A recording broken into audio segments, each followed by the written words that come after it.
What God cannot do does not resist. What our Jehovah God cannot do does not resist indeed.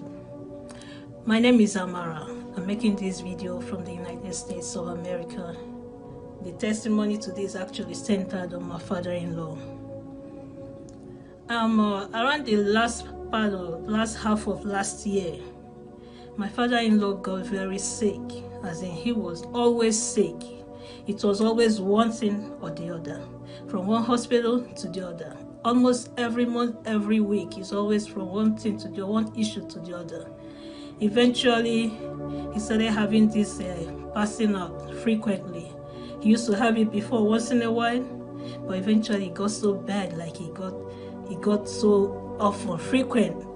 He started having it from weekly to almost daily basis. It got so bad, and each time he had this episode, he would wake up and he would not realize where he was.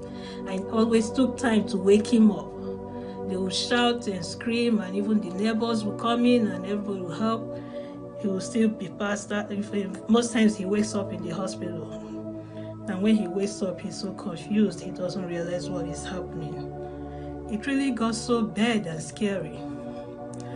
They took him to hospitals and ran all kinds of labs, all kinds of tests, all kinds of scans, and it wasn't really showing anything.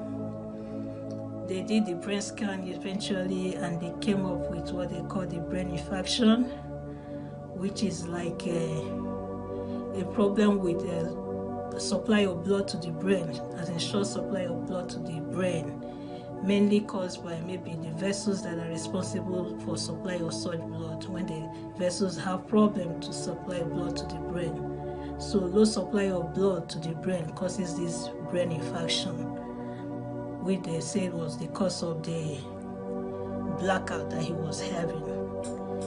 So, but there was actually no strong remedy for it. They said it will eventually lead to stroke.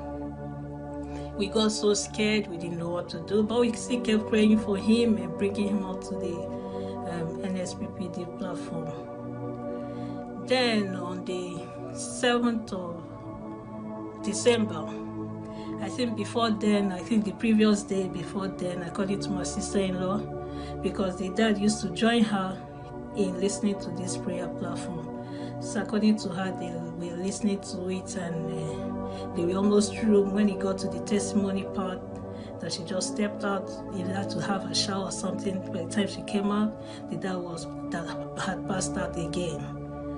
And then so she started screaming, the usual things. Everybody came in, they took him to hospital. It was really getting so concerning for everybody. We were like, what is all this? When is it gonna end? So on the 7th of December, that should be the Show Me Mercy, the 7th of December morning, the word of knowledge came through Pastor Jerry. There is something that causes you to black out. It used to happen once in a while until it started happening every week, until it started happening every day. You've gone to the hospital, you've checked everywhere. They don't seem to know what is wrong with you. They don't seem to know what is wrong with you. By the power that raised Jesus from the dead, I decree, let it be reversed right now. I was actually at work. I didn't listen in. I was very busy. Most times at work, I still listen in. It's like 1 a.m., 2 a.m. here. I still listen in. But that night was very busy. I didn't listen in. Then back home, my sister-in-law did not listen too, because she had to leave early for the hospital to go see the dad. It was only my sister here who walked all through the day, whom I was not even expecting to be awake by that time, to join the prayer platform, that grabbed the blessing from us. So at the end of that program, my sister, when I came back to my phone, I was like, oh my God, I missed the prayer platform. Then I saw my sister's message that said, Amara, your father-in-law's case was mentioned. I was like, wow. People of God, it just happened like that, like the way he said it. It happened like that because the next morning I had to, after listening to it, I had to call my sister, and I'm like, she was like, yeah, she was in the hospital to see the father. I was like, how is he now? She said he's the one talking. I was actually hearing his voice in the background. I was like, is it the one? Could he be the one talking there? He said, yes, so that he's the one talking. No, he's okay now. Nothing is happening to him. I said, give him the phone. No, let me hear from him. This was my father-in-law that used to sound like he was almost gone. Anytime you're talking to him, sounding so like he's not here again. This man was sounding very much alive, talking, cracking jokes, as in like his normal self. I was like, my Sergeant has come back to life. God did it. Instantly, God did it for him.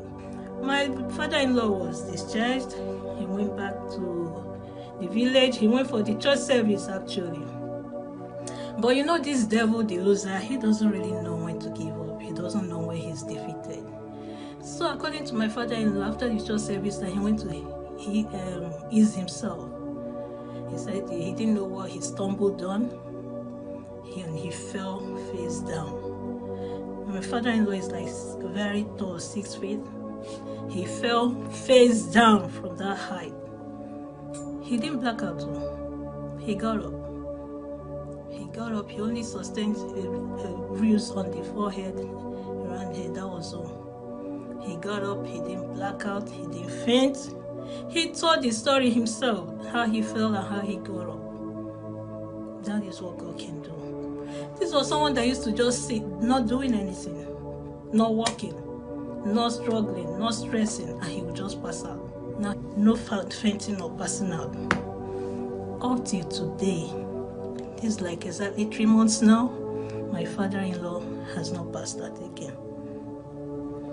I just want to return all the glory to God. I'm here to return all the glory to God and to thank Pastor Jerry for answering this call. I don't know what would have become of people like us if he had not answered this call. I want to thank you, Pastor Jerry, for letting God use you to bless people like us, for strengthening our faith in God, for making us realize that God is too faithful to fail. I say, may He continue to bless you.